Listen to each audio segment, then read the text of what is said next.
Welcome to Penrose Learning, where we make understanding easy. You start by unlocking your phone and picking the home screen you want to modify. Long press an empty area or press and hold any app icon to enter edit mode. This reveals move, remove, and widget options. Once done, make sure system prompts for permissions are accepted so widgets and shortcuts will work. You're establishing control of layout now, which speeds later steps and prevents lost icons when you rearrange or remove apps.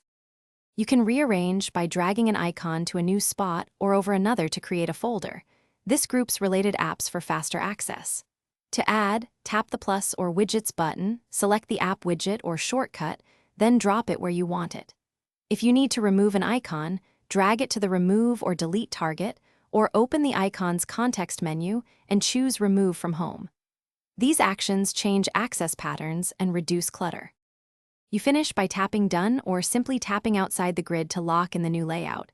This prevents accidental moves.